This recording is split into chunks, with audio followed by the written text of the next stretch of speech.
दोस्तों नमस्कार। एक बार फिर मैं राम शर्मा का अपने नाम का स्वागत करता हूं। साहित्य की दुनिया में जब जब भी कुछ हलचल होती है तो हम आपके साथ होते हैं। आज जैसा कि आप देख रहे हैं मेरे साथ है शख्सियत, हिंदुस्तान की शख्सियत, साहित्य और कला को साथ लेकर चलने वाली शख्सियत श्रीमान डॉक्टर मुकेश कुमार व्यास स्नेहिल साहब। आज ये कोटा में जब पधारते हैं और आपसे ना मिले ऐसा कैसे हो सकता है। आइए मिलते हैं डॉक्टर स्नेहिल साहब से।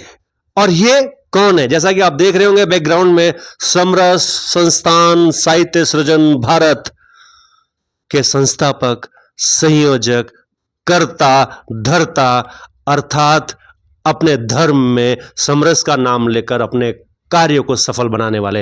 मैं स्वागत करता हूं श्रीमान मुकेश जी भाई साहब, आपका बहुत बहुत स्वागत। नमस्कार, धन्यवाद राम जी, बहुत बहुत आभार आपका जी।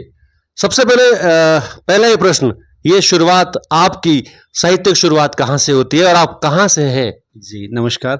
समरस संस्थान साहित्य सृजन भारत एक छोटी सी इकाई के रूप में 14 सितंबर 2014 को गांधीनगर गुजरात में स्थापित किया गया जी। और 8 लोगों से बनी यह संस्था आज भारतवर्ष में 18 राज्यों 3 अंतर्राष्ट्रीय इकाइयों के साथ 38,000 सदस्यों के साथ हम लोग काम कर रहे हैं। और आज भारत और भारत के बाहर मिलाकर जो सदस्य संस्था के साथ जुड़े हुए उनकी संख्या 38,000 है और 21 इकाइयां हमारी टोटल काम कर रही है। अद्भुत व्यापक फलक, इस व्यापक फलक के साथ में काम करने का जज्बा और परिणाम हम देख सकते हैं। मैं पूछना चाह रहा था, आप निश्चित रूप से कहाँ से संबंधित है? व्यक्तिगत रूप से आप कहाँ से हैं? जी, बेसिकली मैं भीलवाड़ा राजस्थान से हूँ और अपने कर्म क्षेत्र को मैंने गुजरात को चूज किया है और गुजरात रहता हूँ अहमदाबाद में। और जन्मस्थली मेरी भीलवाड़ा राजस्थान है, कर्मस्थली जो है मेरी गुजरात अहमदाबाद है। जी। साहित्यिक लोग कहाँ से जलना शुरू होती है? साहित्यिक की अगर बात करें तो बहुत बचपन से मैंने लिखना शुरू किया था और मैं अपनी स्कूल टाइमिंग से मैंने लिखना शुरू किया था। छोटी छोटी पंक्तियां लिखता था, फिर वो पंक्तियां कविताओं में बदली, कविता गीत में बदले, गीत गजलों में बदले और इस प्रकार ये कारवां चलता गया, लोग जुड़ते गए और समरस परिवार बड़ा होता है। निश्चित रूप से। तो आज तक क्या क्या, अगर निजी उपलब्धियों की बात करें, हालांकि उपलब्धियां ज़्यादा कहना नहीं चाहिए, लेकिन फिर भी हम लोग जानेंगे, आप जैसी महान शख्सियतों की उपलब्धियां हमारे साथियों को प्रेरणा देगी।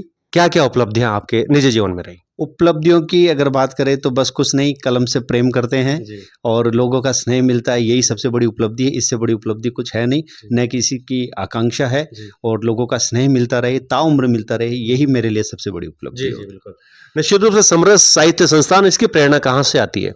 समरस संस्थान की प्रेरणा के पीछे हमारे उद्देश्य ये थे कि जो स्थापित कलमकार है, जो मंच के कलमकार है, ऐसे स्थापित कलमकारों को स्थान मिलता है, उनको मंच मिलता है, उनको अपनी काव्य यात्राओं को आगे बढ़ाने के लिए दुनिया मिलती है।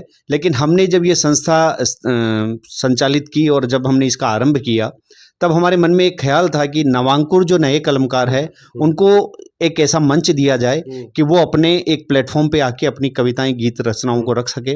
साथ में समरस संस्थान साहित्य सृजन के भारत से जो हमारी काव्यशालाएं चलती है, हमारी साहित्य विधाएं जो चलती है और हमारे साथ जो लोग जुड़ के हमारी साहित्यिक सर्जना को जो सीख रहे हैं भारतवर्ष के विभिन्न राज्यों में, तो ये हमारे दिन प्रतिदिन का एक कार्य है और हमारी काव्यशालाओं में जुड़ के हजारों लोग इसका आनंद ले रहे हैं और गीत, कविताएं, दोहा, छंद, विधा सब लिखने का यहाँ अभ्यास कर रहे हैं और एक समरस काव्यशाला के रूप में पूरे भारतवर्ष में जानी जा रही है। निश्चित रूप से साहित्य का अर्थ भी ये होता है जो सबके हित में काम करे और काव्य रचना, काव्य पढ़ना दोनों ही अपने आप में साधना है। आप साधना रत हैं और क्या योजना है आगे? देखिए, संस्थान को आगे बढ़ाना है और हमारा एक मुख्य उद्देश्य है सामाजिक, सांस्कृतिक एवं साहित्यिक गतिविधियों का संचालित करना।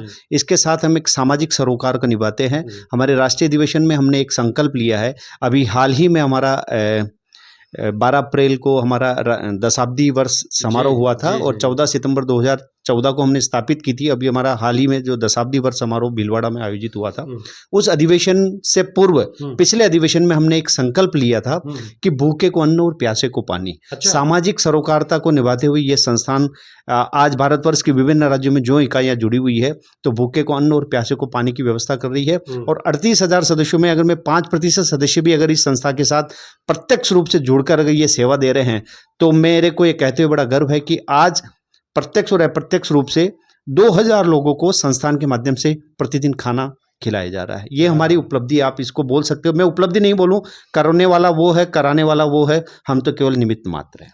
ये आपका बड़प्पन है।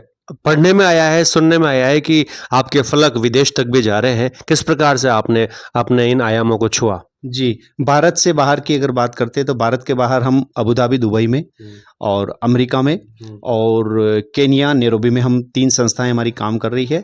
और इन 3 संस्थाओं के अलावा एक चौथी संस्था हमारी मॉरिशस में अभी रिसेंटली लास्ट वीक में हमारा वहाँ फॉर्म हो गया है और रिसेंटली हमने जो गठन किया है उसकी शीघ्र ही घोषणा करेंगे। तो 4 इकाई हमारी भारत से बाहर है, 18 राज्यों में हम काम इंडिया में कर रहे हैं। जी।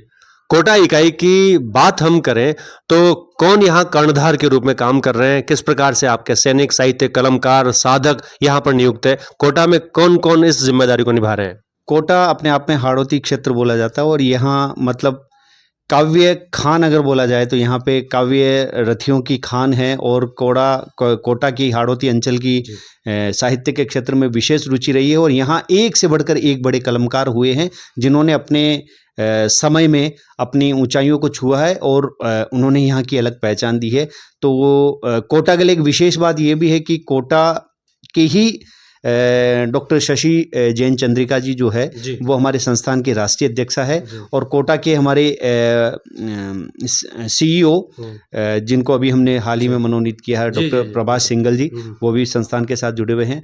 तो कोटा की इकाई हमारे डॉक्टर RK जैन साहब इसको लीड कर रहे हैं। तो कोटा के लोगों का बड़ा प्यार मिलता है और स्नेह मिलता है और यहाँ पे संस्था बहुत अच्छे से काम कर रही है। और अगर मैं बोलूँ कि अगर पूरे इंडिया में सबसे ज़्यादा वाइब्रेंट इकाई अगर कोई है तो वो कोटा इकाई है। निश्चित रूप से कोटा चंबल के पानी की ओजस्वी और कल कल करती हुई कहानी होती है, गाथा होती है। इस गाथा को कोटा समरस के साथ साथ और मुकेश जी के साथ साथ नव सृजना की तरफ बढ़ रही है। मैं मुकेश जी को बहुत बहुत बधाई देना चाहता हूं। और ये विशेष अवसर था, कल एक गरिमामय कार्यक्रम था जिसमें मुकेश जी पधारे और हमें अवसर मिला। मयूर टाइम्स के माध्यम से समरस ही नहीं, मुकेश जी की ऊर्जा हमें दिखती है। हम आपको बधाई देते हैं। बहुत बहुत धन्यवाद सर आपका। चलिए, बहुत बहुत धन्यवाद।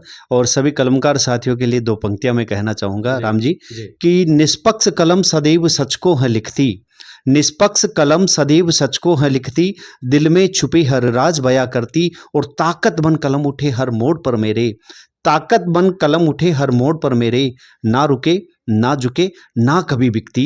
मैं चाहता हूं कि सभी कलमकार अपनी अविरल कलम को इसी प्रकार चलाएं और कलम की ताकत को पहचानें, समाज में एक आंदोलन खड़ा करें। क्योंकि जब जब भी कलमकार ने लिखा है और समाज में आंदोलन हुए हैं और समाज को नवचेतना मिली है, तो कलमकार ऐसा लिखे कि समाज को आईना दिखाए और अविरल रूप से आगे बढ़े और समाज को जागरण का, समाज में जागृति पैदा करने का एक काम करे। यही मेरी शुभकामना है सभी कलमकारों को, और आपकी कलम को अविरल रूप से चलाते रहे। क्रांतिकारी विचारों के साथ ये थे मुकेश जी। बहुत बहुत धन्यवाद।